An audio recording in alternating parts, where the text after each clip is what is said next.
His MVP. That's one. Right field. Forget about it. Rangers strike first. Goes after the first one. Drills a high fly ball. Left center field. This game is tied. From Javier. Seager hits a high fly ball. Deep right field. A bomb in the first. One swing. Drive. It's tied.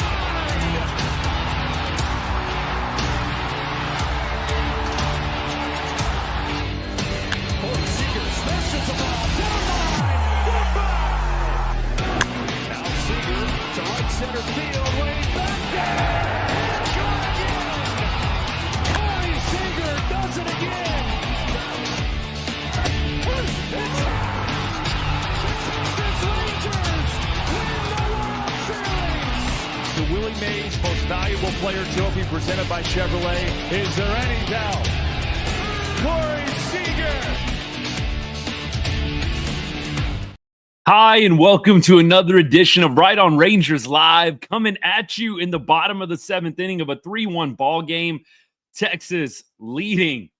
Finally, the Rangers have a lead in this series with the Tampa Bay Rays.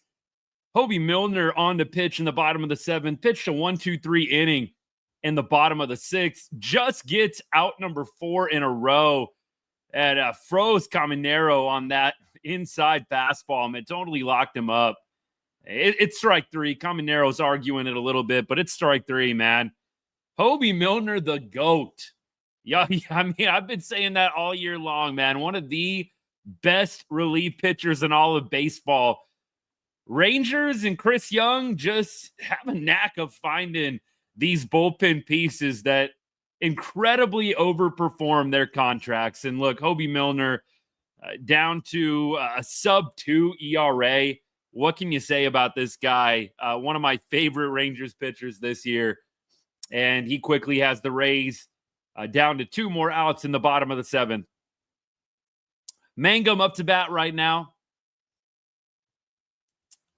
Looks like on the night, he might be, I think he's pinch hitting for Meisner. Yep, pinch hitting for Meisner. So they're trying to get a righty in there. Meisner, the lefty. Mangum, 310 average, 739 OPS on the year. Here's the pitch. Quickly 0-2. Milner, I love how he works just quick. It's fast. It just gets right back up there on the rubber and slings it, man. 0-2 pitch incoming here. That's strike 3. I don't know how Hobie doesn't get that call. You have got to be kidding me. You have got to be kidding me. That is a sinker right there at the knees, man. This the umpiring, it just continues to amaze me. It really does. I mean, that literally, I don't know how much more perfect of a pitch you need there. That was strike 3, 100%. Should be 2 down right now. Hope that doesn't come back to hurt the Rangers. Hobie is now up to 3-2 count. So after the missed strike 3 call, and that one wasn't even close. Clearly strike 3. It's a full count. I know that's got to be frustrating. That hurts if you're a pitcher, man. You throw one right there. Foul ball. Pitch right down the pipe. Mangum isn't able to do anything with it. He fouls it off. Hobie up to 20 pitches on the inning. So, look, you figure he'll probably be down. You might see him on Sunday. You figure they're probably going to give him a couple of days off after this one. So, look, necessary. You got to get a win in this series. I mean, I don't blame them at all for what they're doing with Hobie right now. You want to get a win here, especially with Marcus Semien doubling up the lead there with his second solo shot of the night. Hobie's going to get strike 3. Ball don't lie, baby. Ball don't lie. He shouldn't have had to throw 3 or 4 more pitches, but the ball don't lie. Mangum goes down swinging. Hobie should have had strike 3 pitches ago. Hobie keeps dealing. 5 outs in a row. And that's going to bring up Morrell or Morel, however you pronounce it, whatever. Here comes Bochy, though.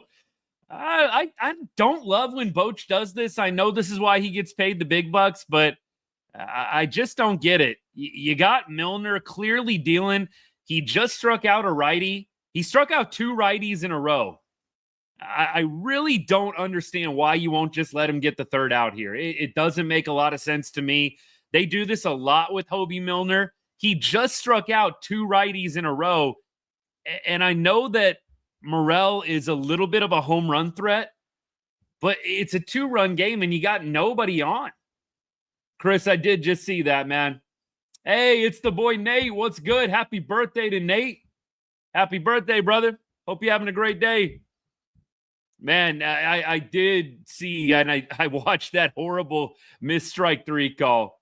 I hate what they're doing right now. Look, Armstrong, I'm sure, is going to come in and get the job done. I'm sure Armstrong's going to come in, and I really do mean that genuinely. Look, I know I could have my sarcastic moments on the show. I really do feel like Armstrong's going to come in and do well. He's pitched pretty great of late, honestly. I'll knock on wood just in case, so y'all can hear that. But I don't love bringing Hobie Milner out of the ball game. He just got 2 righties out. He struck out Caminero. He struck out Mangum. Dude's dealing. He's got 5 outs in a row. Hasn't allowed a base runner yet. It doesn't make a lot of sense to me, but look, we'll trust Bochy. It's a 2-run lead at this point. Only 1 out to get for Armstrong. I think at this point, you're trying to get Armstrong this 1 out, and then you're bringing in Garcia and Chris Martin. That's got to be the plan. But Hobie Milner, dude, what a freaking season from this guy so far. I just cannot sing this man's praises enough. Down to a 1.82 ERA. He goes 5 outs, 3 strikeouts. You love it. You absolutely love it. Kaysen, Simi cooking, baby. Thanks for tuning in, Kaysen. Appreciate you. John, yes, sir. Simi on fire. Austin, same thing, man. We all love Marcus Semien tonight. Marcus Semien, 2 homers. Second half, Simi activated. At least I hope so, man. He has been having a good stretch of games. Marcus Semien, a known second half menace. And he is doing that tonight to the Tampa Bay Rays to the tune of 2 solo bombs. Armstrong 1-1 right now on Morel, who's 0 for 2 on the night. Armstrong on the year, a 3.65 ERA. And the batting average against continues to be really, really solid for Sean Armstrong. We'll get the stats to you. Here's pitch number 3. It's going to be another foul ball. So Morel quickly down to his last strike. Armstrong batting average against this season is 174. Hitters are hitting 174 off Sean Armstrong. The ERA is a little high due to the walks and then big hits in certain spots after walking guys. That's in a nutshell what's going on with Sean Armstrong, but the batting average against is elite. Oh, Jonah, baby. That did not look comfortable. Jonah just took one right to the nuts, man. Sorry to get a little graphic, y'all, but that one was right where the sun don't shine. Oh, that's painful. Doesn't even matter if you got a cup on, man. That is painful. Oh, don't show the replay, please. Don't show the replay. Oh, that's brutal, y'all. That is brutal. Looks like Jonah's going to be okay. He's up. He's standing upright. Oh, man. Looks like they're going to let him be and give him some space here. Bochy and Trainer walking off right now. Oh, that's brutal. At least he's already had his children, man. Goodness. Like, he's still taking a breather right now. I feel for him, man. It's a bad spot to be in. If you played baseball, you probably experienced this at some point. Doesn't make it any easier. They're going to a brief commercial break here. And Armstrong is back on the bump. He's ready to deliver pitch number 4 here in this AB. Morel still up to bat. 0 for 2 on the night once again. Here's the pitch coming from Armstrong. Strike 3. Let's go. Give Jonah Heim a breather, man. Let Heim get to the dugout. Ooh. Here we go. Agreed, John. Houdini act by Jack Leiter, man. I'll tell you what, the 2024 Jack Leiter does not get out of that jam in the fourth inning. He just doesn't. Or was it the third inning? The third or the fourth inning? 2024 Jack Leiter does not get out of that one. He just doesn't. That is probably a meltdown inning incoming. And that's no disrespect to Jack Leiter. It's just where he was last year. 2024 Jack does not get out of that jam. First and third, one out. You get the foul out. You get the strikeout to end the inning. It is just absolutely a testament to Jack Leiter, his ascent, his progression. And you can only hope that the same thing will be said of Kumar Rocker next year. I mean, Kumar Rocker clearly's got the stuff, just like Jack did last year. I don't think anybody disagreed that Jack Leiter had the stuff last year. The fastball was live. You could see the off-speed working. You thought to yourself, this guy has major league stuff, but the poise, the control, the calm under pressure, those things were missing. And Jack, to his credit, grinded down in AAA, worked on some things, came back this year, had a great offseason from everything that I read, and he has looked great in 2025. You can only hope Kumar Rocker does the same thing. Rocker demoted after an abysmal outing. I mean, really just embarrassing from the mental mistakes. Needs to get better control of his pitch arsenal. Really only threw 2 pitches last night, got predictable. Rays hitters were able to sit on it, and he didn't help himself out. Did not help himself out at all with the antics in the third inning, not covering first base fast enough, forgetting that there was a runner coming around third from second on that play. It was embarrassing. It was embarrassing. But nevertheless, we look to Jack Leiter. We look to the example from this year, and we say to ourselves, there's hope for Kumar Rocker. And long-term, I do feel really, really good about him. Good job, Armstrong, Brad. I agree. I still hate that they pulled Hobie, but I did I not say Armstrong's going to come in and get out here? Armstrong has been solid. You just love Hobie Milner and everything he's been doing this year. And getting 5 straight outs there, I really would have loved to have seen Hobie, but they get paid the big bucks for a reason. Josh Smith's going to get a little base knock here to start off the 8th inning. And he's multi-hitting out today. 2 for 4 on the night. He'll join Jake Berger and Marcus Semien with multi-hit performances. Jake Berger, 2 for 3. Marcus Semien, 2 for 3. And now, Josh Smith, 2 for 4. Good to see Josh Smith getting a couple hits tonight. There we go. Albert, what's good, man? Thanks for hanging out. RK Vulture says, is it time to move Semien back up in the order? Well, they're kind of already doing that, aren't they? I mean, this to me feels like Marcus Semien back up in the order. I mean, Marcus is hitting 6th tonight. I really feel like you are seeing Marcus get moved back up. He was hitting 9th less than 2 weeks ago. He's hitting 6th tonight. I think at some point, maybe they consider a move up to the 5-hole. Osuna 0 for 3 with 2 Ks tonight. I could definitely see them bumping up Marcus to the 5 spot. But I don't know if he's going to make it back to 1 or 2. I really think they like Leiter. They like Langford and Smith in the 1-2 spots, respectively. Looks like Josh Smith is going to be stealing a bag here. I don't know if they're going to review or not. Rays are thinking about it. Nope, they're not going to review Josh Smith. Another stolen bag. Got a pretty good jump. It was a close play. But Smitty down to second base. Love the start here. It would be huge. Give me a little insurance run here. Get me a little insurance run. I'm a little surprised they didn't challenge. Smith kind of came off the base for like a fraction of a second. A little surprised they didn't challenge. Wyatt Langford is up right now, and they have got a crazy pull on for Wyatt.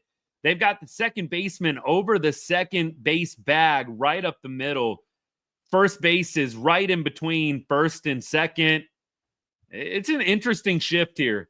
Rays have kind of historically been known for their shifting, and this is an interesting one. Wyatt, I'd love to see the spray chart. I'm sure he does pull the ball a little bit more than push it, but still. That should have been, Matthew, I'm with you. That should have been Smith's second stolen base. What a review earlier in the game. Review is such a crapshoot these days. It really is. Such a crapshoot, man. 2-2 count for Wyatt. Here's the pitch. He's going to go down swinging. Not a pitch he should have chased, but that pitch had some bite, and Wyatt's going to go down. Wyatt 0 for 3 with a walk on the evening, and Corey Seager also 0 for 3 coming up to bat now. Seager gave a ride to the last one that he had, the last opportunity he had. I thought maybe, off the bat that he was going to have a home run for the first time in a while. It was not meant to be. Ball died right in front of the wall. Corey trying to do some damage here, first and second. And it looks like they are going to give him an intentional pass here. Yeah, Young up right now. So they're going to give Corey the intentional walk. And Josh Young going to step in. Let's make him pay. Come on, baby. Make them pay for this. Let's go. Corey Seager, since coming back from the IL, hitting under 200. You would really love to see Corey find his rhythm, man. You would love to see that happen. Let's see what we got. Called strike, slider on the outside. Corey obviously not getting an opportunity here. Josh Young quickly down 0-2.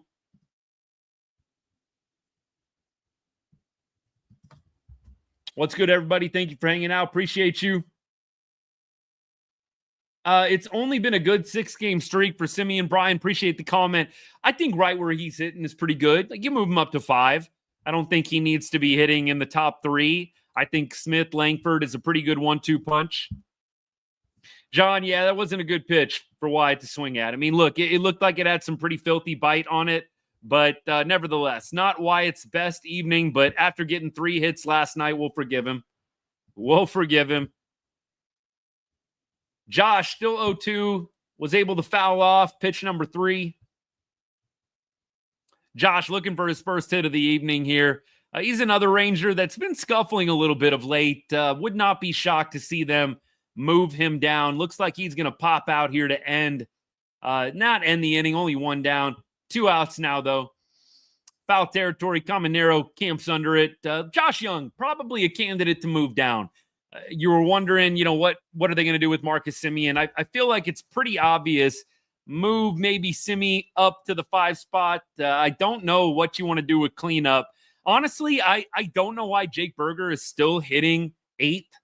Doesn't make a lot of sense to me that Berger is hitting so low, and that goes well, Tony, with what you just said.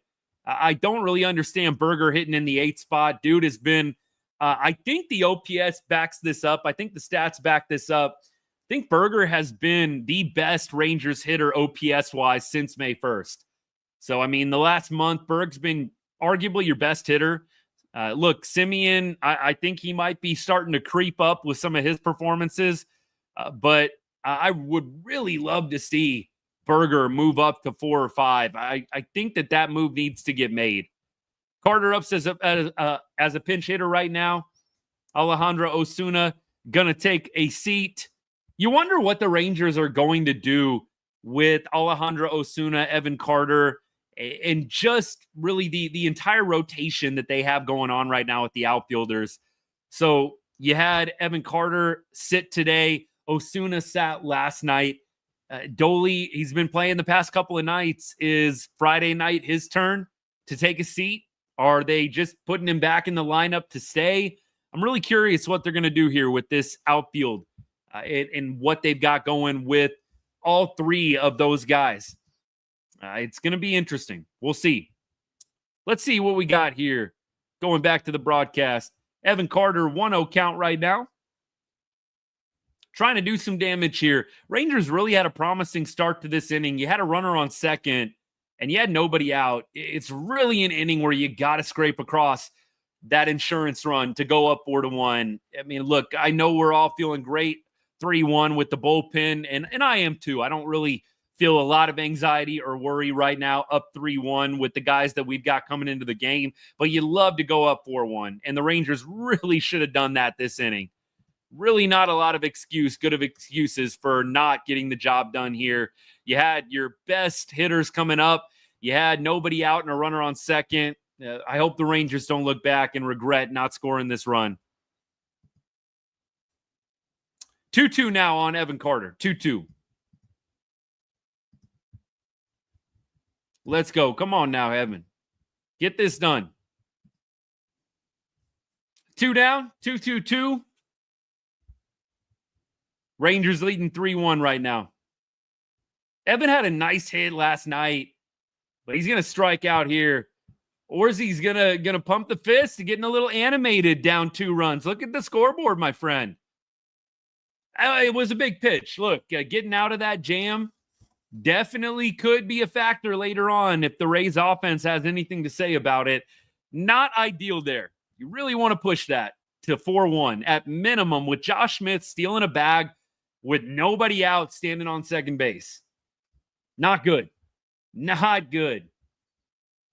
I hope, Tony, you're right. Look, I know I've been hard on Adolis. I absolutely would love to see Adolis Garcia get going. I would prefer that they let the young guys play. Adolis Garcia not going to be a guy that the Rangers re-sign. I mean, they might re-sign him after this year for his last year of club control, but not going to be a guy that you re-sign when he goes to unrestricted free agency. So, I mean, I would like to see the Rangers continue to rotate the outfielders in. I'd prefer that they kind of go with what they've been doing. Osuna gets a day, Carter gets a day, Dolly gets a day, and just rotate them through. That would be my preference. I do think Martin was up, so maybe Martin's still going to be setup guy, Garcia closing. Could be. What's good to everybody? Thanks for hanging out. Tony, I'm with you. That reset, hopefully, will be big for him. Yeah, Brad, the helmets still don't fit, Josh Smith said, man. Still don't fit. Thanks for hanging out, everybody. We're watching the Rangers game right now with y'all, finishing it out. We're going to the, what are we, top of the 9th here? Bottom of the 8th? I don't know. Been a long day. We're going to get it done. Bottom of the 8th. Bottom of the 8th. Here we go. And the Rays are going to have the bottom of the order up. Walls, Jansen, Lowe, and then if anybody gets on, Lau. So that's the next step. Hopefully Chris Martin, I think this is his first outing since coming off the IL. If indeed it's Chris Martin. No, it's Jacob Latz. What? I got to listen in here. What is going on right now? Jacob Latz? Wow. I don't know about this, y'all. I'm not going to lie to you. I don't know about this move. Kirk, I'm with you. It's great to see Marcus heating up. Jacob Latz, man. I don't know about this move. I'm not going to have the broadcast on. You guys tell me. Did somebody get hurt? Did Martin tweak something warming up? What's going on here? What's the play here? I don't know why you would bring Latz in to face a right-handed player. Martin coming up, I would have thought would have been money in the bank here. I'm confused. Somebody help me out. What's going on here? Why are we pitching Latz? I'll try and listen into the broadcast a little bit. Oh, mama, I'm glad that one stayed in the park. Off the bat, I thought, man, is that going to be a homer in this minor league ballpark? But out number 1.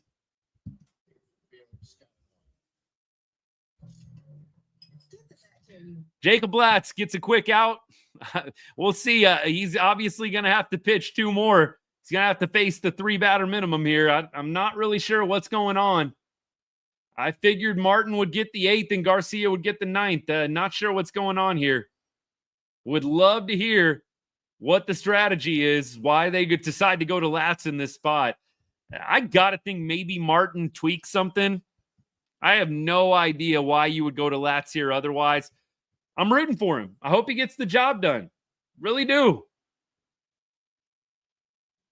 Does not get the call. Looked like it was a ball. Ball 1-1 count right now to Jansen. Appreciate all y'all hanging out. Thank you for the comments as well. We're trying to will the Rangers to a win and salvage a game in this series. Here's the pitch. Foul back, and Latz quickly has 2 strikes on Danny Jansen.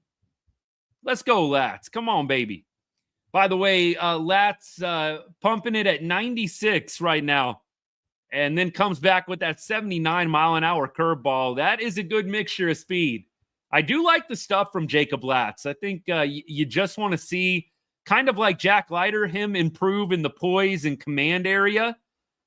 But he's got the stuff, man. 96, 97 from a lefty, coming back with that 79-mile-an-hour Uncle Charlie. That'll play. Langford bleeding a little bit here. Wonder what's going on with him. They keep showing Langford with blood all over his pants. And his hands all wrapped up. I don't know if that's a blister, a cut, what's going on. But Langford clearly got some kind of issue with the hand, man. Matthew, you're right. That hit might have been trouble at the Trop. I mean, that gets up there on the catwalk. That might have been trouble, man. You're right. You are right. Here's the pitch. Strike 3. Jacob Latz. Walk off the mound, baby. Take a lap. Let's go. 2 quick outs for Jacob Latz, and looking great so far. He'll face Lowe and then Lau if Lowe is able to reach here. Hopefully not. 2 quick ones down. Lefties coming up here. Both Lowe and Lau hitting from the left side. And that should be out number 3. Great job, Jacob Latz. Let's go. Let's go, baby. Great job. Latz gets a 1-2-3 inning. Bruce Bochy pushing all the right buttons tonight, man. I cannot say I felt awesome about Jacob Latz coming into this ball game. I'm not even going to lie to y'all, but Bruce is pushing all the right buttons this evening. Appreciate the follow. All-Star, appreciate it, man. Thank you so much. Jacob Latz has probably the best inning of the 2025 season for him. I can't say I've seen him pitch in a more pressure spot than that and just totally ace it. 1-2-3, baby. Love that. And it didn't take him many pitches to do it. Latz needed all of, let's see, what was it? 8 pitches, 6 of them for strikes. That's how you get the job done. 6 out of 8 strikes. Big inning from him, Austin. Totally with you. John, I think you're right on that. 300. I mean, it's not deep to left field.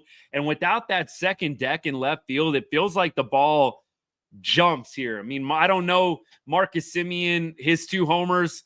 It's the second one especially. You wonder at Globe Life, would those be out? Maybe not, but we'll take it. We will take it, man. Austin, I'm with you. Maybe that was the strategy. Austin kind of makes the point here on YouTube, TikTok. I know you guys can't see the YouTube comments, but you know, you've got a big series with Minnesota coming up. Maybe there is a thought to save some of the big guns. I mean, you get to do that at least. You got Minnesota kind of with similar record to St. Louis. They're not on that 13-game win streak anymore, but it'll be nice to have some of the arms fresh. You burned Hobie Milner today for a couple. You figure he's probably going to be off Friday and Saturday. Maybe he'll be able to be used on Saturday, but it would be nice to have Martin and Garcia fresh for that Minnesota series. I mean, Garcia, you figure probably going to throw today. I don't know. We'll see what happens. Here's Semien up to bat. We trying to hit 3 homers in one game right now, Semien? Come on now, baby.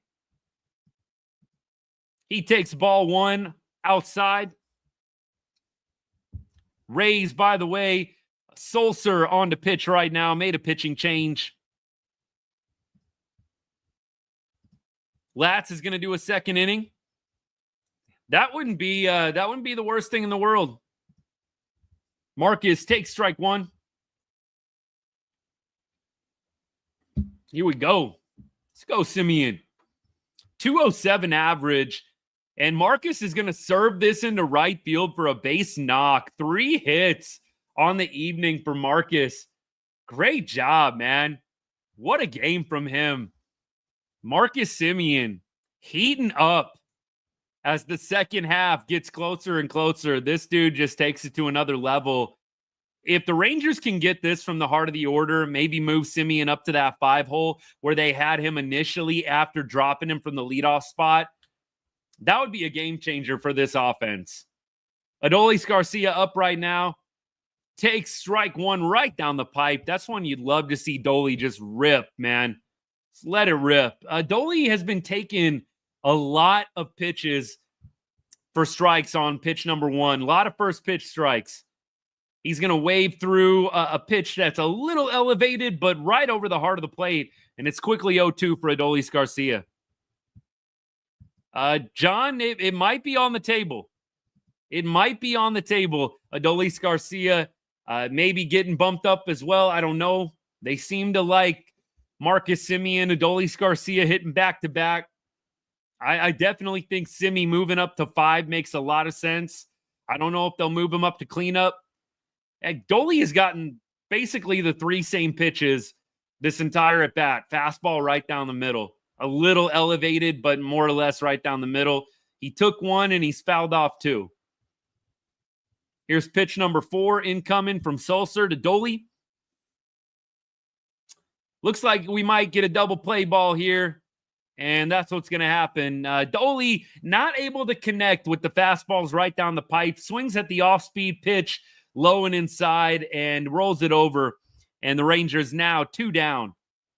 Really unfortunate. Texas has had leadoff hitters get on base back-to-back innings and wasting it, essentially. I mean, maybe we're going to have Berger hitting a solo shot here to go up 4-1, but wasting the leadoff hitter getting on base. In the case of last inning, the leadoff hitter getting to second base.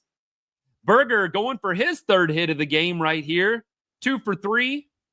Home run earlier to tie this one up 1-1 and added a ground ball base hit up the middle in his third at bat of the night. Berger average up to 221. He's going to foul off pitch number 2, and Berg is down to his last strike. Robert Garcia, they're showing him warming up right now. So, Austin, maybe not on Jacob Latz going 2 innings. Not going to push their luck here. Tevin, he does. He does swing at anything sometimes. Dolly, you'd love for Dolly to connect on the fastballs instead of having to go to the inside junk that he swung at to ground into the double play. Just not ideal. Berger fouls another one off. It's 0-2. 2 outs. Top of the 9th. Rangers up 3-1. Berger's going to wave at strike 3. Not a good pitch there. And Rangers are down. Not quite in order, but basically 3 batters faced. And Sulcer is going to get the Rays to the bottom of the 9th. Robert Garcia coming on to pitch. Trying to close this one out and hope the Rangers salvage a game in this series. It would be nice if Texas can go to Washington having won this game. You have an opportunity to go 3-3, hopefully maybe 4-2. It's hard to sweep a team, and the Nationals are not the Nationals of old. They are a team that can score runs. Definitely a team that can score runs. So I don't expect the Rangers to go in and sweep Washington. They are not a great road team. Rangers are trying to get their 10th win. They're 9-19 on the road this year. I'm happy if the Rangers can go 500 on the road. So look, you win tonight. You win 2 out of 3 in Washington. It would be great to go 3-3 on this little road trip. I know you go to Minnesota over the weekend, but nevertheless, sure would be nice if, you go to Minnesota at the beginning of next week. Sure would be nice to go 3-3 this week. Maybe 4-2 if the Rangers can get a sweep, but that's not an easy thing to do. Keep going.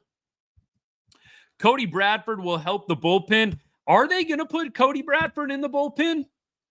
I mean, I'm not so sure that he's automatically going to the pen. I mean, I think that as the trade deadline gets closer, you're going to see the Rangers move some starters. I don't think that they're going to keep all this starting pitching depth. It doesn't make a lot of sense, honestly. So my thought would be Cody Bradford's probably going to round out the rotation. I think Corbin probably going to be a guy on the move. John Gray, potentially. I don't know. But I think that Cody Bradford is eventually going to be a starter. I don't think that they move him to the pen. We'll see what happens. Here's the thing. You've already got 3 lefties out in the bullpen. Do you really need another lefty out there? I would tend to say no. You've got Hobie Milner. You've got Latz. You've got Robert Garcia. I don't really know if you need a fourth lefty. So that would be my only rebuttal. I don't know if you want to go 4 lefties out in the pen, but we'll see what they decide to do. I think John Gray in the bullpen probably makes a lot more sense than Cody Bradford. I think Cody is probably a guy you want in your starting rotation. Just speaking personally, I'd like to have Cody Bradford rounding out the rotation.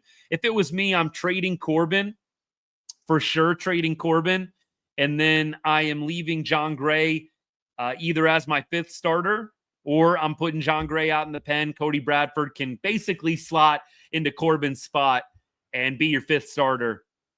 Robert Garcia quickly 0-2 to Lau, Ray's second baseman. Lau is 1 for 3 on the night. Had a double off of Leiter earlier in the game. Foul ball, and it's going to do it again here at 0-2. Harris, I sure hope so. Marcus Semien breakout incoming, I hope so. Look, you had no choice with Marcus Semien. There was no plan B. I know we were hearing all the DFA calls and all that stuff. There was no plan B with Marcus Semien. You had to let him get out of this. Seager fields it, slings it, and we have out number 1. Great start. And Diaz is going to step up to the plate. Anytime you can get that first out as a closer, it's huge. Luke Jackson gone? Maybe.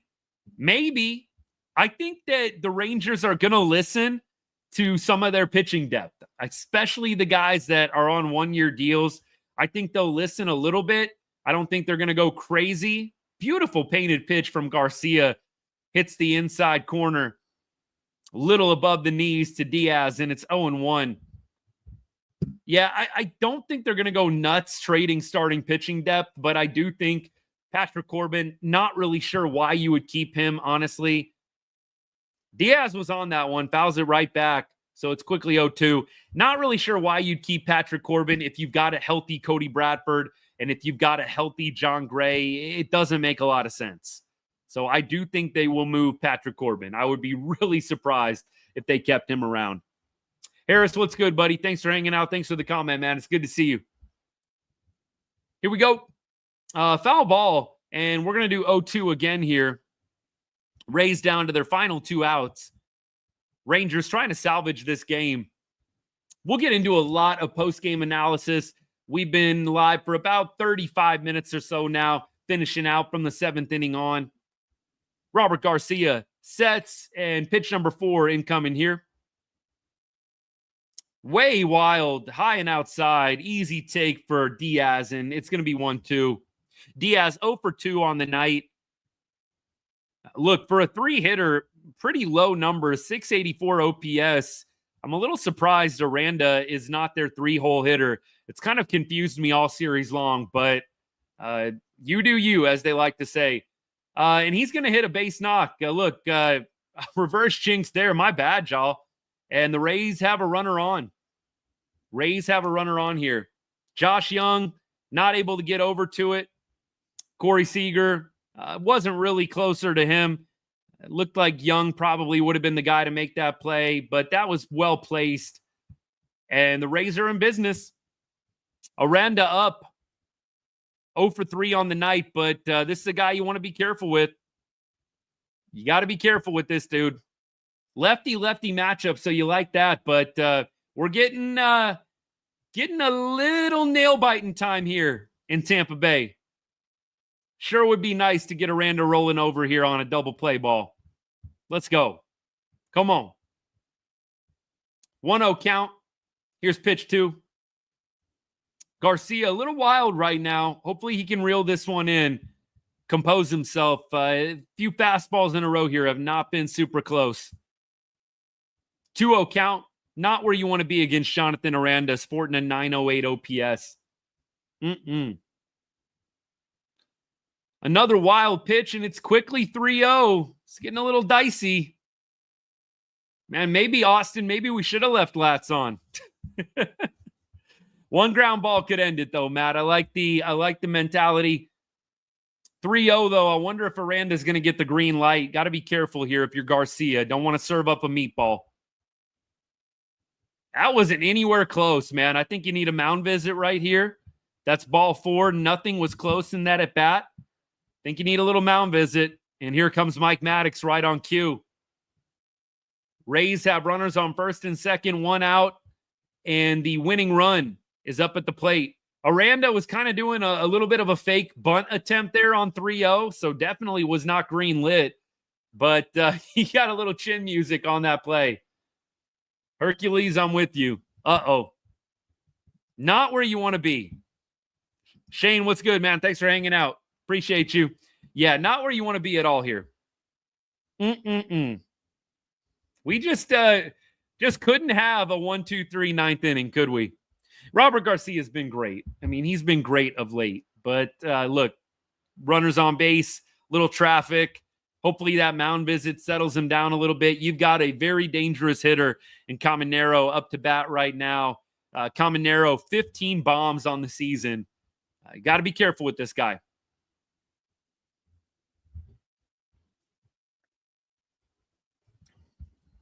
All right, here we go. 1 down, runners first and second. Caminero steps in 1 for 3 with a solo shot. He has struck out 1 time on the evening.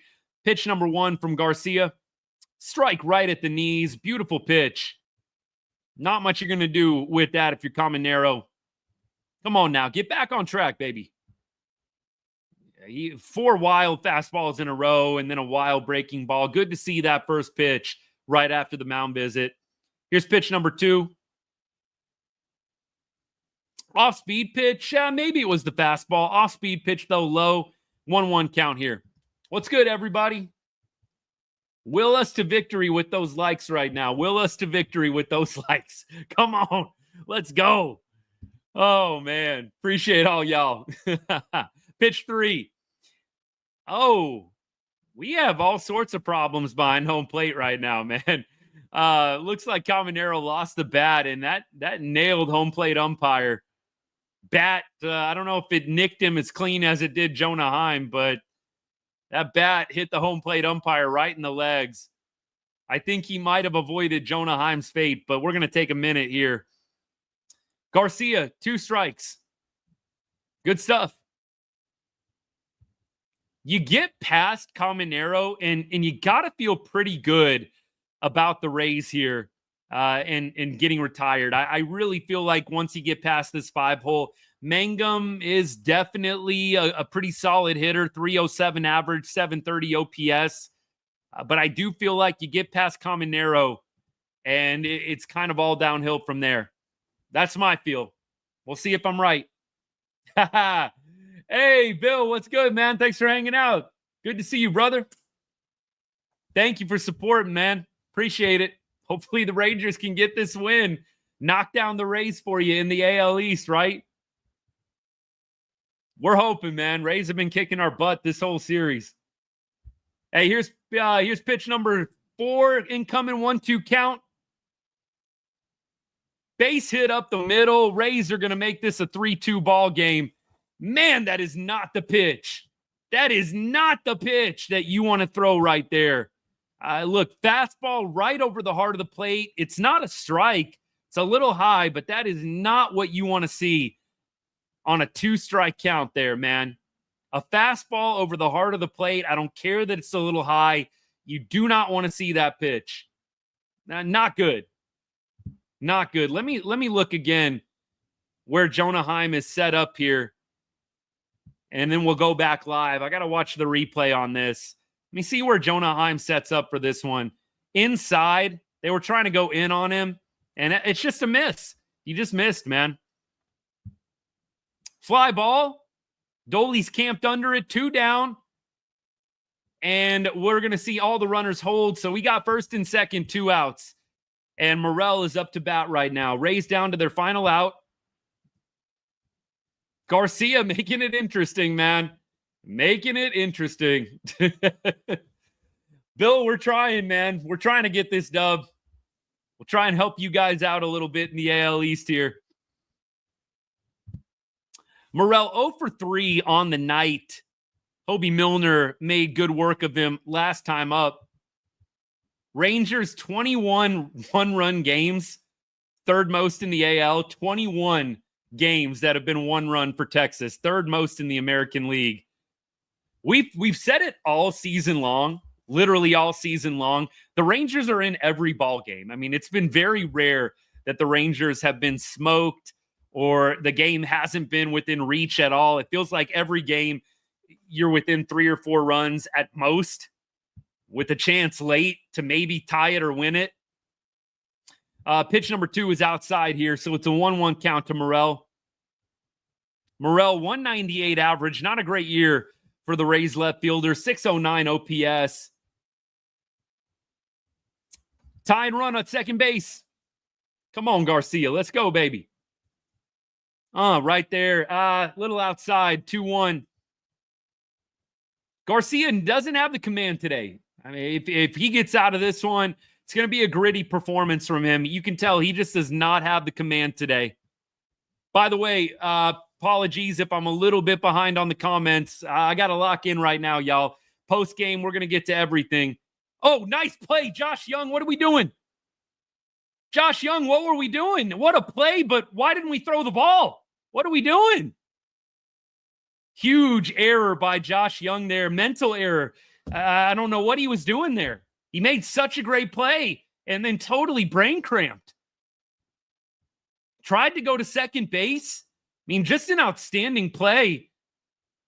Marcus Semien was covering the bag. He was trying to go to 2. I don't think he realized that. I think the runner was going. I don't know if the runner was going there or what.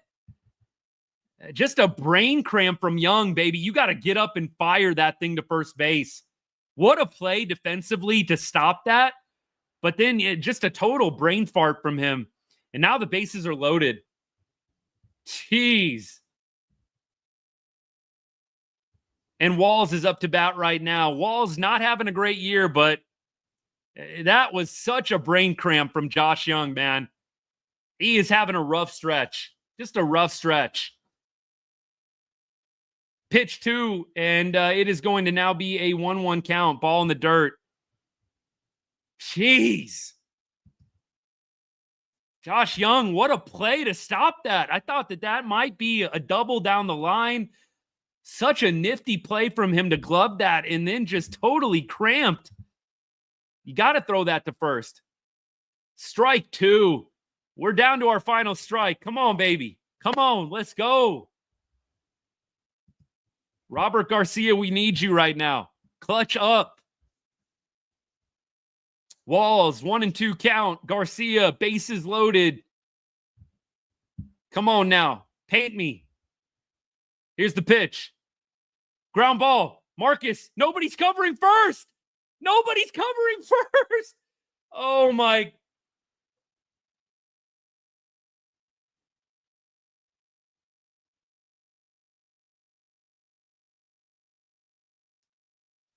Oh, my gosh. What an embarrassing loss. What an embarrassing freaking loss. I don't even know what to say right now. I don't even know what to say. What an embarrassing freaking loss here. What are they reviewing right now? What are they reviewing? No choice, really. You have to challenge. You can't get a higher leverage play. I got to go back and watch the replay if I dare. Let me just see what happened here. So, first of all, just to break this down, the infield was playing over a little bit. Josh Smith was out of position. Robert Garcia didn't cover. Robert Garcia did not cover. It's almost a Kumar Rocker identical situation. It's crazy. Marcus just didn't throw it. I don't know what he was doing either. Marcus just didn't throw it, man. He looked over at first. Oh, my gosh. I can't even believe what I just watched.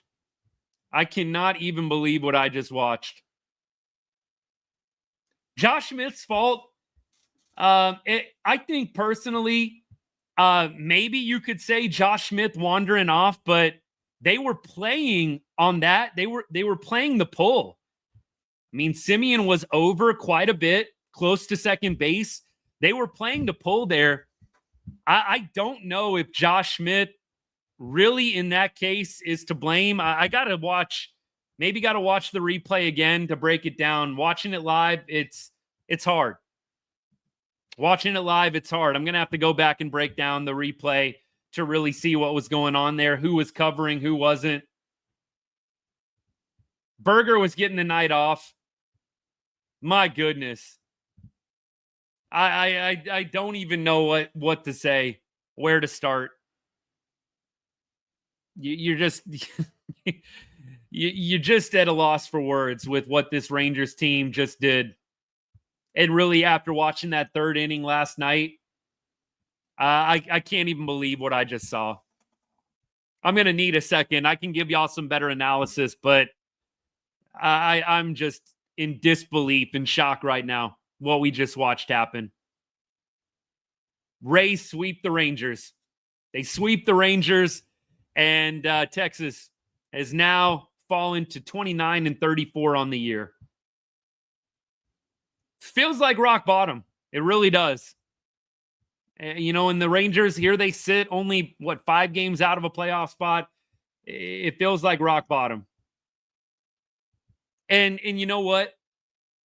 It goes back for me. You know what the first thing I think of is all of the runs that they should have scored in the 7th and the 8th inning. I mean, you had opportunities actually in the 8th and the 9th inning. You had Josh Smith at second base. Nobody out in the 8th inning. You had Marcus Semien leading off the 9th, getting on base. It's the first thing that I think of. I mean, you got to tack on the insurance runs. You've got to win a ball game where you're leading 3-1 going to the 9th. You do. Yeah, you've got to win this game. So we can crap on the offense, but you got to win a ball game where you're leading 2 going to the 9th. So a lot of this is on Robert Garcia. I'm sorry.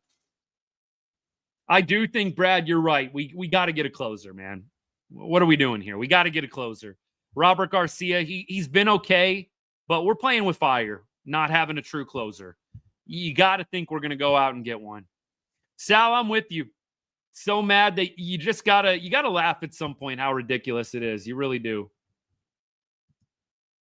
My goodness. I got to watch this replay, y'all. I'm watching it right now. What's happening? So bases loaded, right? Any base will do. I'm wondering what was wrong with going to second base. What was wrong with going to second base? Was Seager not covering? Like, why did we not have second base covered there? Was it going to be too close of a play? I'm watching right now.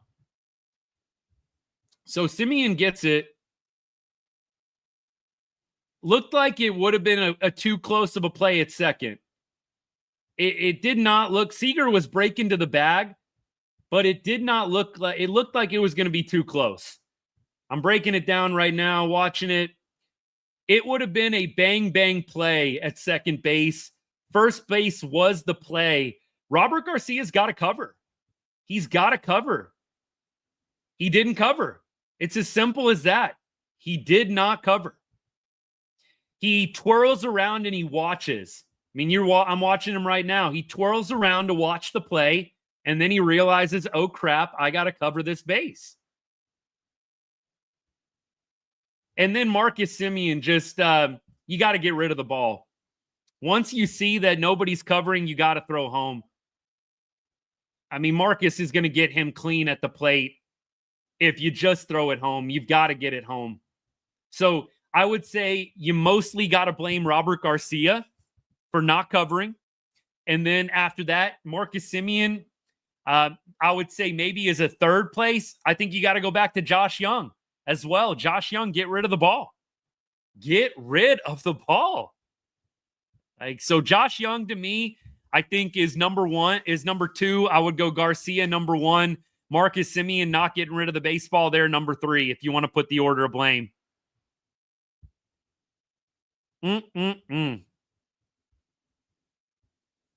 That's how baseball go, 44. Yes, sir. Caden, I'll have to look. Josh Smith at the onset. Look, Josh Smith was playing crazy far off the bag. Like, y'all, I'm watching it right now.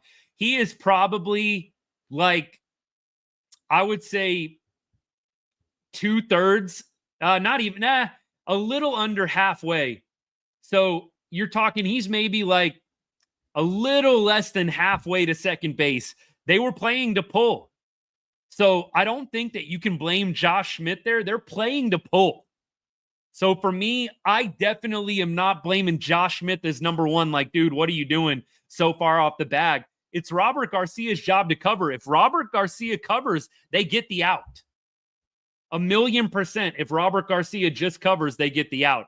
Now, Josh Young, not throwing the ball to first base there, made a beautiful play with the glove and then just brain cramp. I got to go back to that. And then Marcus Semien just got to get rid of the ball. I think he was in shock that Robert Garcia wasn't there. Time for some tough coaching. Season might be cooked. I don't no clue how we choked that, Benny. Just no clue. No clue.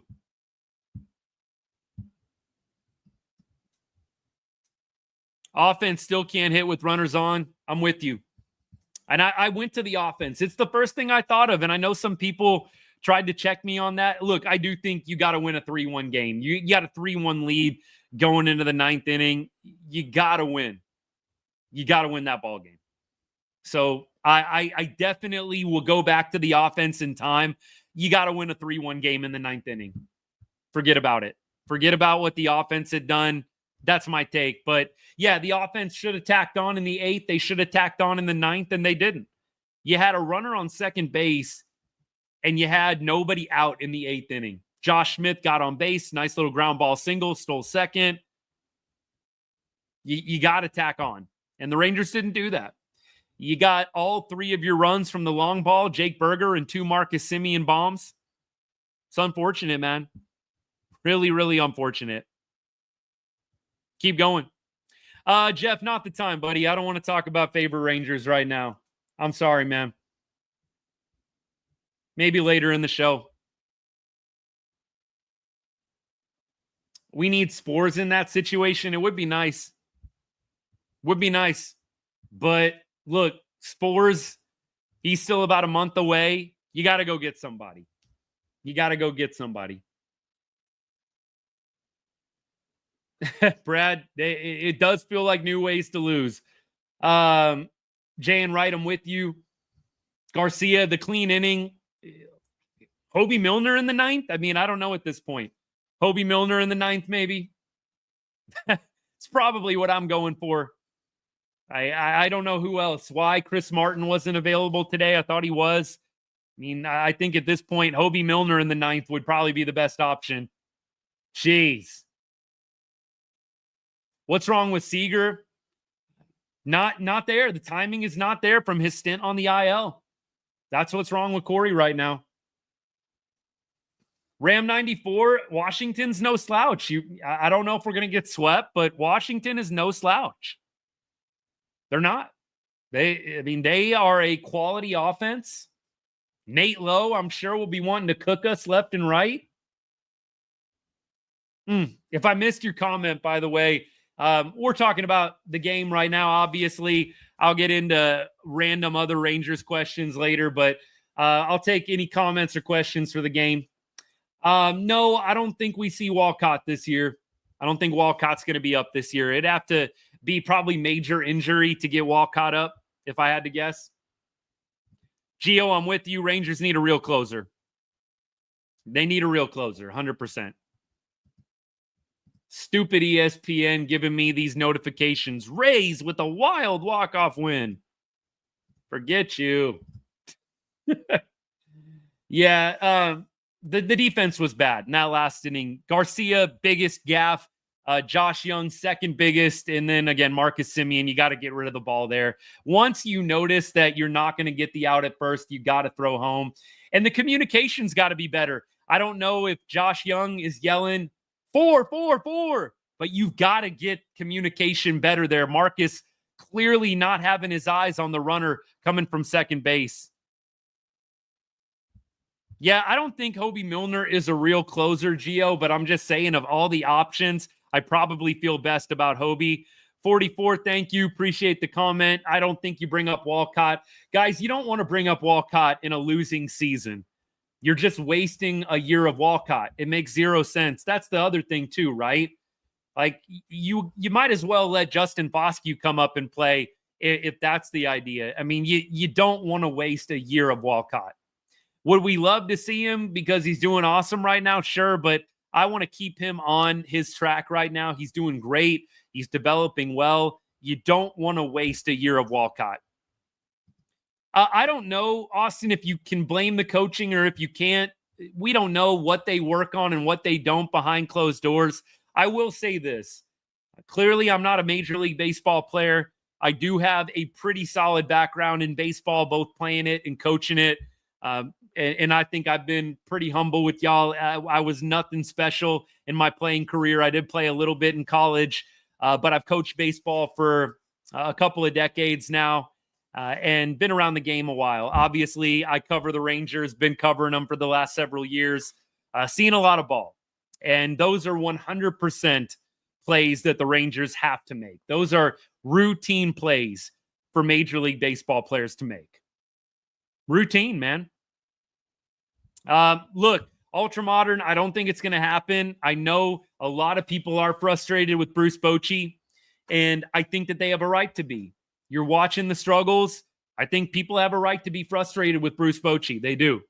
I've said it, and people really clap back hard at me, but Bruce Bochy, he was the big reason why the Rangers won in 23, right? Everybody was singing Bruce Bochy's praises in 23. I'm not saying that it's Bruce's fault. Don't get it twisted. But I am saying the dude needs to take some blame. You can't be this bad in a number of different areas, and the head coach just gets off scot-free. You can't be this bad. You can't. Oh, missing Kirby Yates for sure, John. Mason, appreciate you. I will say John Gray as closer is probably looking like the best option if you're not going to go out and get an actual closer. Jackson Holiday starting third baseman. I don't know. The Orioles are starting to cook now. Hard Chuck, they've won like 6 in a row. Adolis been seeing the ball pretty well. Nah, I can't say I'm super pumped on Adolis. Yeah, Jay and Wright, Semien's got to throw that ball. Who could we trade? Right now in a losing season, you don't want to trade for anybody that is a half-season rental. Maybe the Rangers get creative and they go out and get somebody controllable, but you don't want to go out and trade any prospects for a half-season rental if you don't know here. B. Daddy, I've done a little bit of everything. I've coached high school ball. I've coached middle school ball. Haven't coached at the college level, played in college, played in high school. But look, again, I don't bring those things up to feel important or sound important or to make y'all think that I've had this crazy baseball career that I haven't. But I've been around the game for a long time, watched a lot of baseball, taken it in, learned from a lot of great coaches along the way. And so, look, I don't get it right every time, but I can say with a lot of certainty, those are pretty routine plays that need to get made by Texas. Pretty routine. Oh, my goodness. All right. Yeah, we're missing Kirby big time. CY does need to change something, Austin. I don't know what he can do. I really don't know what they can do at this point unless you're going to make a desperate trade. And we talked about that on the show last night. If you want to go make a trade right now, you can, but you're in a position of desperation. And other teams know that, and you're going to get taken advantage of. If Chris Young gets on the phone tonight and calls up a bunch of other teams, you are 100% going to get taken advantage of. Maybe some of y'all are like, do whatever you need to do. At this point, I am a little bit of the mindset they got to win some ball games as is. Like, don't make a bad trade right now, please. Because it might not work out and you don't want to be kicking yourself next year. The Rangers still have a shot next year, in my opinion, to be competitive. You've still got a solid young core. You've got to make some changes here and there. You've got to have some impact on the offensive side. You just do. The Rangers are lacking a second, a third impact bat right now. I do think right now you've got CY probably a little bit on the hot seat. Some of y'all were asking me that. I think CY, the seat is going to get hotter for him because ultimately it was Chris Young that decided that you were going to get rebounds from a number of different players that absolutely sucked last year. So I do say, Bruce Bochy, you need a little blame. Chris Young, you do need a little blame. Clearly, Chris Young thought that you were going to get enough rebound from a number of players that were bad last year, and it didn't happen. You did go out and get Berger and Jock, but I don't think that we can even say those moves were enough. We were not going great with Berger and Jock either. And I think at this point, everybody needs a little bit of blame. Appreciate you tuning in. Corey Seager's having a tough time right now, but we do love Corey Seager around here. That is what's crazy. Ultra Modern. I know y'all can't see all the YouTube comments, but it is wild that this team was predicted to be one of the best offenses. It really is crazy. Appreciate the follow, man. Thank you so much. Jake, are they? I don't follow a ton of other teams beyond just looking at the records. Adolis Garcia for Paul Skeens. Thanks for the laugh. I wish. Corey, I kind of do. I just don't think as a general manager, you can have 2 back-to-back seasons like this and nobody's questioning you, right? Like, I just think by default, why wouldn't CY be on the hot seat? Back-to-back years, you haven't been good. Like, the Rangers were not good this year, and they're not good this year, and they weren't good last year. Sorry, thanks for letting me get out the word salad there. They weren't good last year. They're not great this year. I really think that he needs a little bit of blame. How could you not give him any blame? Clearly, in the offseason, Chris Young was banking on all these guys bouncing back from 2024, and maybe there's been a little bit of bounce back, but not a lot. So I just don't know how you don't put a little blame on him. I'm not saying it's all his fault. That ring might save the job. I think he might get one more year. If he does not perform, if the Rangers don't perform next year, I don't know how you can have 3 losing seasons in a row and just totally be without blame. And I'm not saying the Rangers are going to have a losing season this year. You never know. There's 99 games left?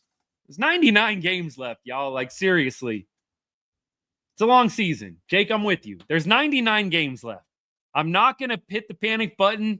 I am not going to, just totally have a meltdown and lose all hope, but this doesn't feel great. It doesn't feel great. Clark, what's good, buddy? Thanks for hanging out, man. Appreciate you. Appreciate you, man. Tough night to be a Rangers fan. Really, really tough night. The Rangers offense, Gio, this is the most troubling stat I've seen in a while. Gio, appreciate this. And obviously, I'm trusting you on this one, but you've never failed me before. So Gio says, another YouTube comment, the Rangers struck out 36 times this series. I almost can't believe that. We struck out 36 times in 3 games. So we struck out how many times tonight? 13 times tonight. 36 times in 3 games. But Donnie Ecker was the problem, right? Donnie Ecker was the problem. We're striking out 36 times, but Eck was the issue. Okay. I told y'all I didn't want to be right. I told you Donnie Ecker getting fired would make 0 difference. And here we are. He did go discount with Berger and Peterson. I would say Berger. Peterson, I would think you could probably make the argument that he actually paid Peterson pretty well. But if you're talking about not going out and getting the big hitter, making the big swing, you might be onto something. I think the biggest negative on Chris Young And I don't know if you can really give him a lot of crap for not making a big signing. He only had so much money to spend. The biggest thing I could say about Chris Young is you banked on the offense and on some of the guys that struggled last year playing a lot better this year, and that hasn't happened. That to me is the biggest detraction of Chris Young, is you banked on guys like Dolly. And look, Marcus Semien has been playing well of late, but you banked on Marcus Semien, you banked on Adolis Garcia getting better from 2024, and by and large, they haven't. I know Marcus is on a little bit of a heater of late, but guys that were bad last year are still bad this year, and Chris Young banked a little too hard on the rebound. Dan, enjoy it. Enjoy it. Peterson got, I think, $18.5 million. I think Peterson was $18.5 million. What a loss, man. What a loss. Corey, appreciate the follow. Hey, if you're watching right now, you haven't hit that follow button on TikTok or on YouTube or on X, hit that follow button, man. We do this every night, usually under much better circumstances, but we do this every night. Look, you're never going to accuse me of being a fair weather fan, man. It's torture sometimes, but we show up every night. We really do. He did fall off the map after the World Series. 44 Carbine, I don't know if Eck has a job yet. Do any of y'all know, does Donnie Ecker have a job? Dude was not the issue. He wasn't the issue, man. I'm serious. The issue was Donnie Ecker had a bunch of regressing players. Wasn't playing with a full deck, man. Rangers are terrible on the road. Like, this is a dog crap, terrible team when they don't play at Globe Life. When they play at Globe Life, they look like a playoff team. I think we all can agree. When they play at Globe Life, they look like they could win the AL and compete for a World Series. When they're away from Globe Life, they look like the Rockies. It's every time they leave. Every time they leave Arlington. JJ, appreciate you. Ride or die, man. Like, we're always going to bleed Ranger red and blue. Always going to bleed it. But nights like tonight, they try your patience as a fan. 44, that's an argument to be made. Playing small ball was the comment. The only tough thing, like, the eighth inning would have been perfect for small ball, right? Josh Smith leads off with a base knock, gets to second. The only problem, you have Wyatt Langford up, and you're probably not going to bunt with Wyatt Langford. Wyatt's got to get the guy over to third base. So if you're talking about small ball in terms of situational hitting and executing, I'm 100% with you. Wyatt did not have a great game tonight. He did have a walk. But look, in the top of the eighth inning, Wyatt can't strike out swinging with Josh Smith sitting on second base there with no outs. So from that perspective, I 100% agree with you. 100%, man. Luis, I'm with you. So many chances to win this ball game, man. Brett Boone brought strikeouts and home runs to this team. Rangers organization wanted this team to hit home runs. Gio, you might be onto something. Look, Brett Boone, I liked it from an energy higher perspective. Like, I thought maybe he'd inject some new life into the clubhouse.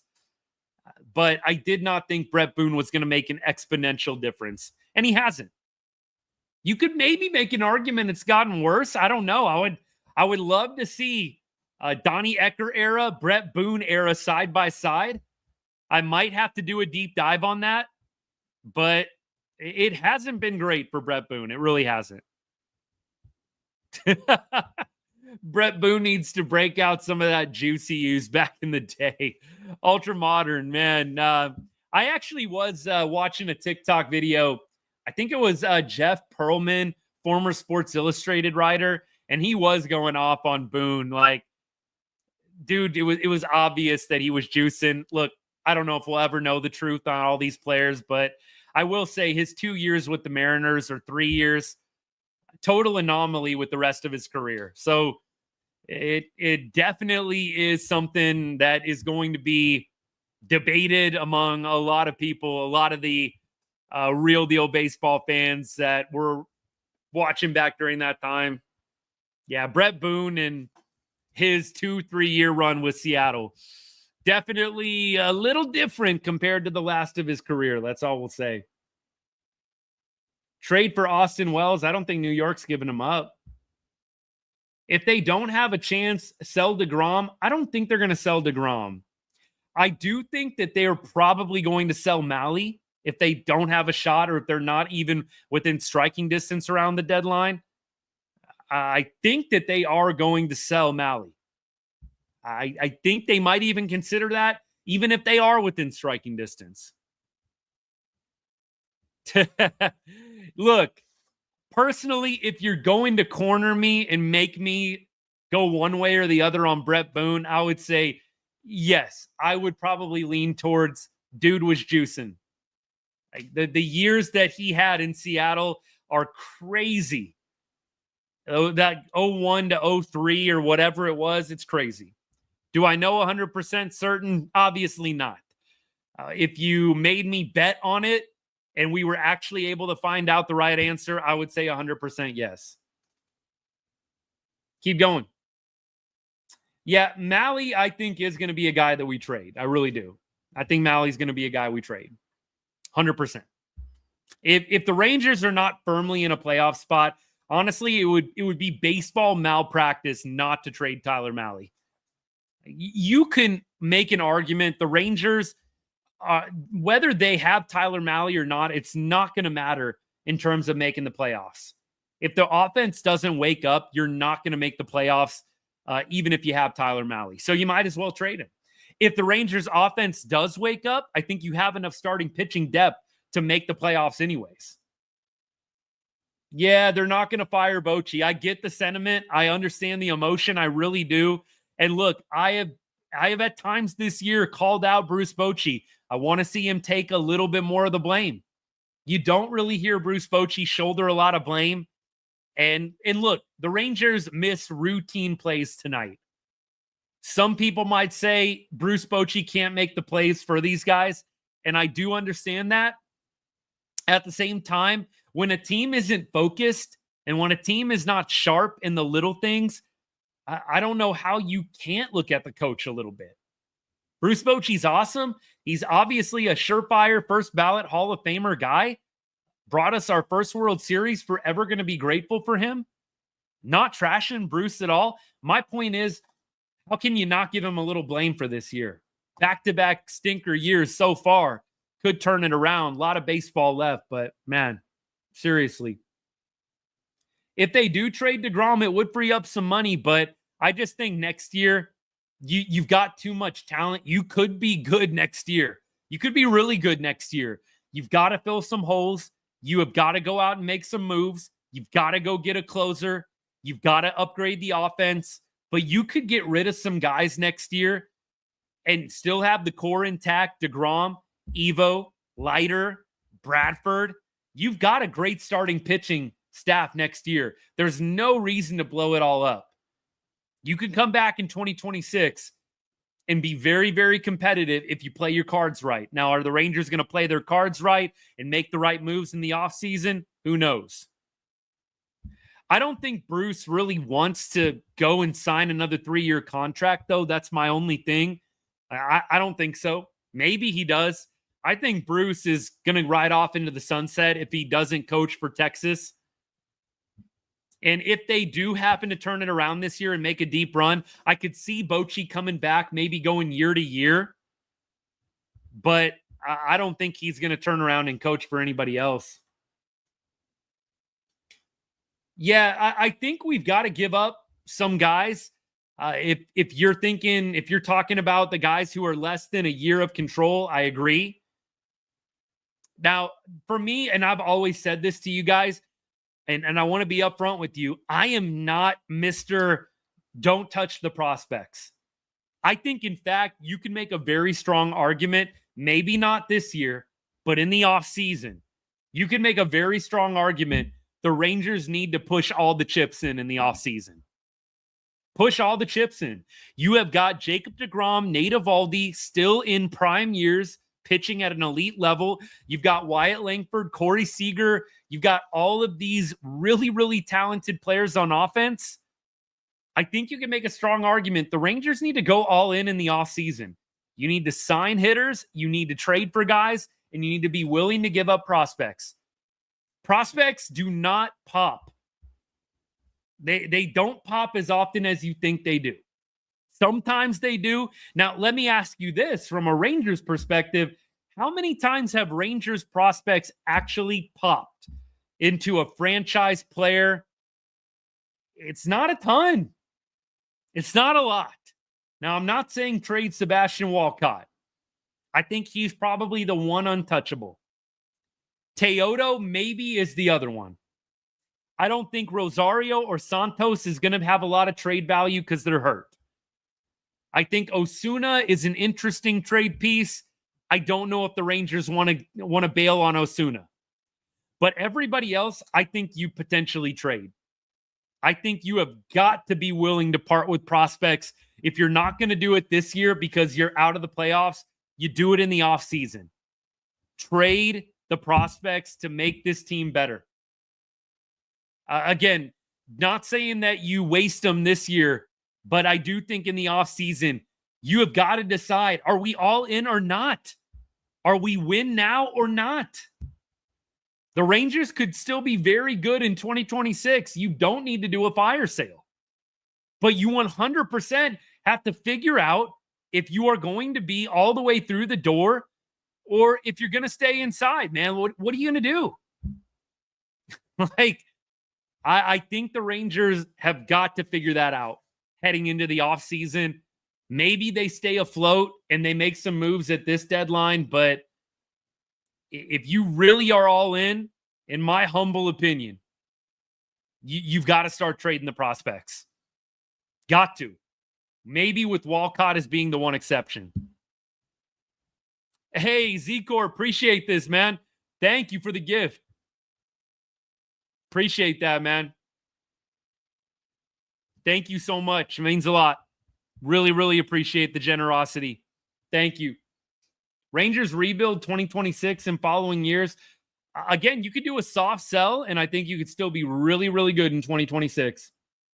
Rocker scares me. I think he's going to be okay.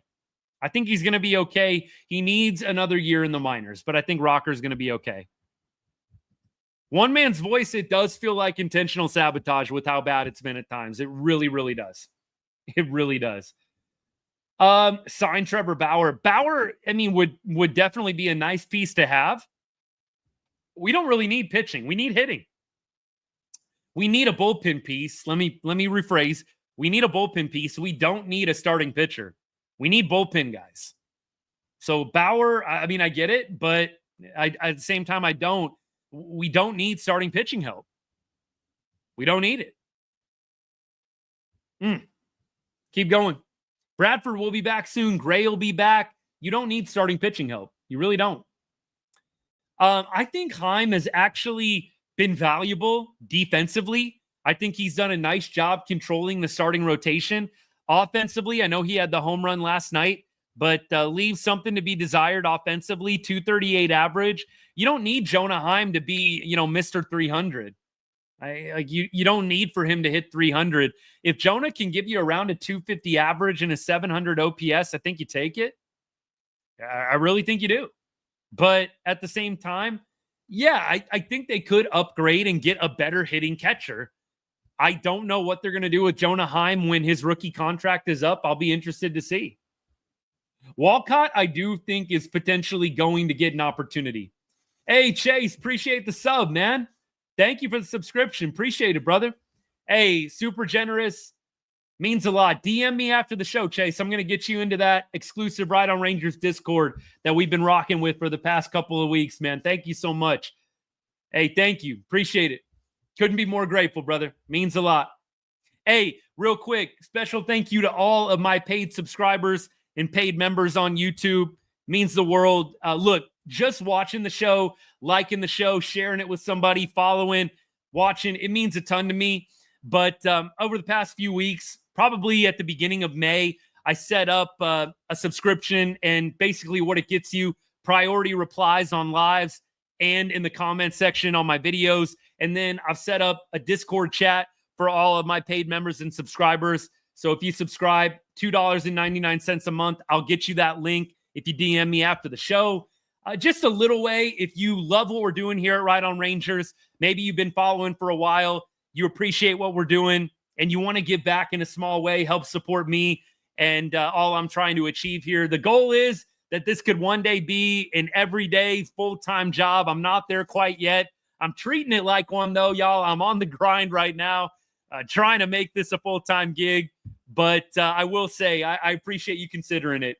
Definitely means a lot just being on the show here with me now, commenting, liking, following the channel.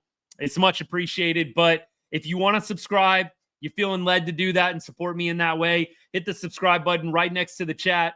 And again, DM me after the show, and I will get you our Right on Rangers Discord chat link. We'll get you all the way set up. Chase, thank you so much, man.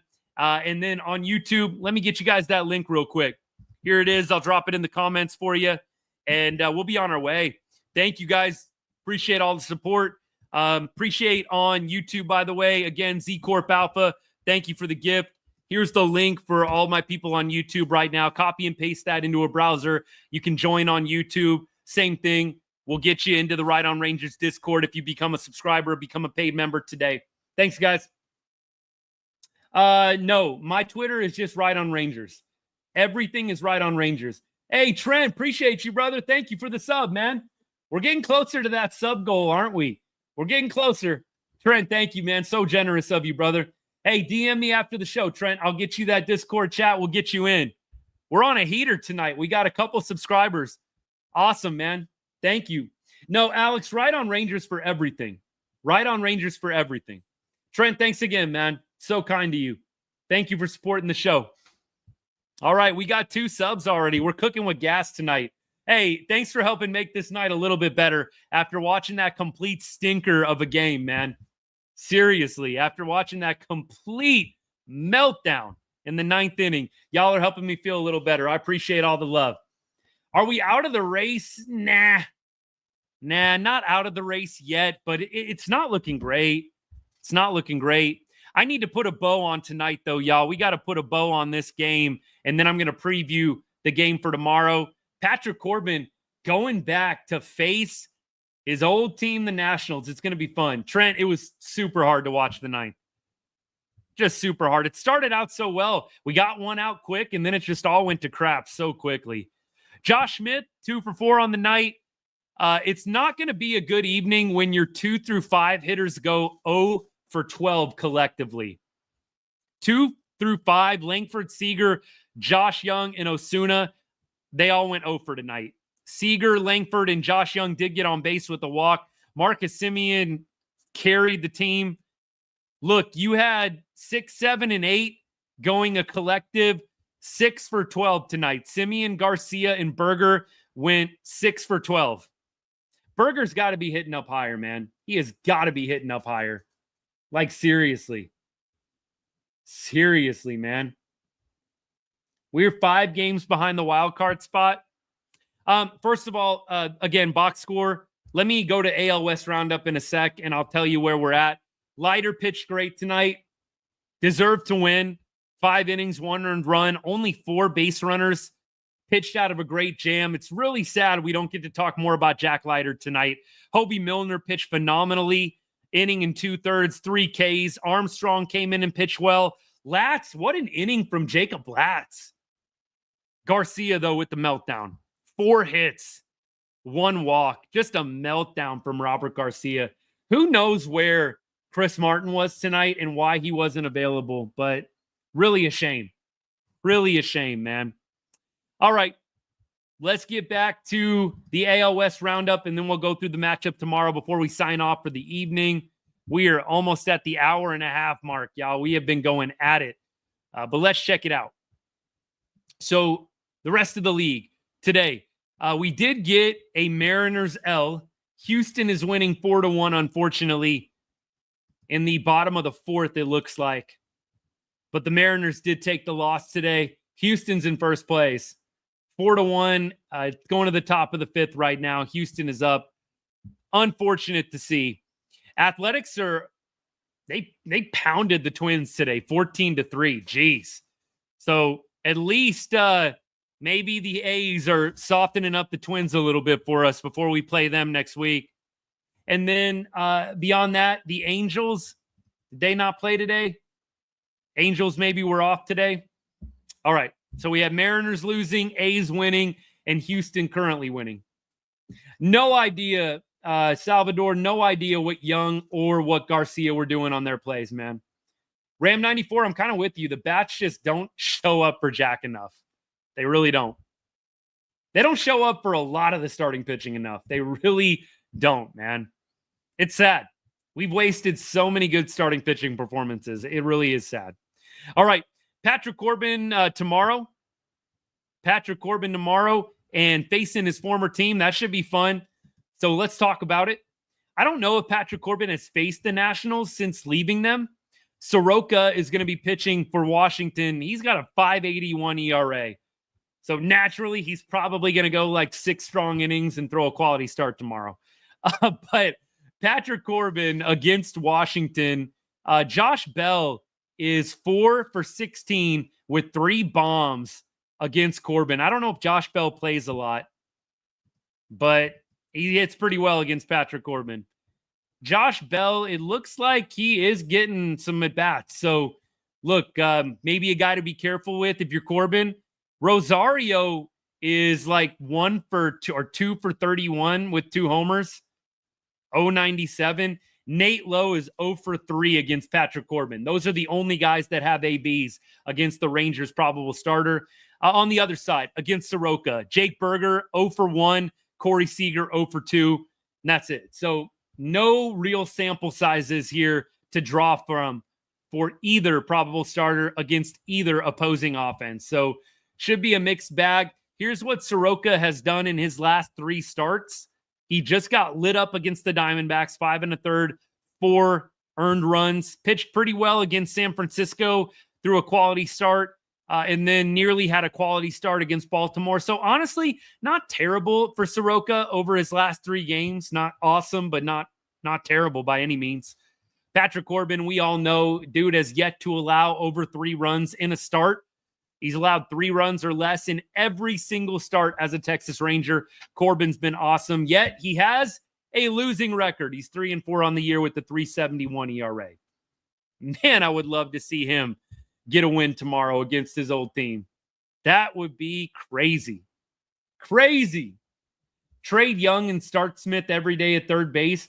Y'all did hear me say, I don't know how untouchable Josh Young is. I don't know how untouchable he is. Would you be willing to part with Young and prospects to go get a big piece?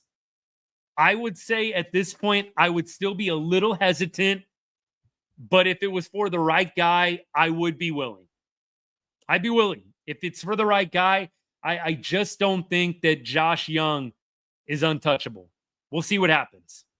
Berger reminds you of Max Muncy. Max Muncy, I could actually see the comp. A right-handed Max Muncy. I do think Berger needs to get moved into the cleanup spot. I think you could move him to 5th. I think Berger needs to be hitting better than 8th. I really don't get that. I did just get a notification that Halliburton hit a big shot against the Thunder. Let me know, Chase, if it was a game winner. What's going to happen when Bradford comes back? I don't think Bradford's coming back next week, is he? I think Bradford is throwing a simulated game in the Minnesota series, and then I think he's going out on a rehab assignment. So I think he's probably still a couple weeks away. When he comes back, I think you're going to see some interesting things happen. I don't know what they're going to do 100%. I think you might maybe try and wheel and deal a little bit, work some trades. We'll see what happens. I'm very curious about that. Absolutely. Can't wait to watch them struggle to get 2 runs for the 50th time. Ultra modern. Yes, that's the spirit. Yeah, they are. The chase rate on Langford is bad. Seager is not locked in right now with the timing either. 44 Carby, and I hope that this doesn't come true. The comment was Nate Lowe is going to kill it this series. or he's probably going to have an awesome series. I really hope not. I think we will sell. I could see it. At least a soft sale. I don't think we're going to go fire sale, but a soft sale for sure. Appreciate all y'all hanging out. We're going to wrap things up. Thank you again to all the paid subscribers and paid members on YouTube. Again, if you want to support me and the show in just a real small way, $2.99 a month subscription. Go ahead and tap that subscribe button right next to the chat.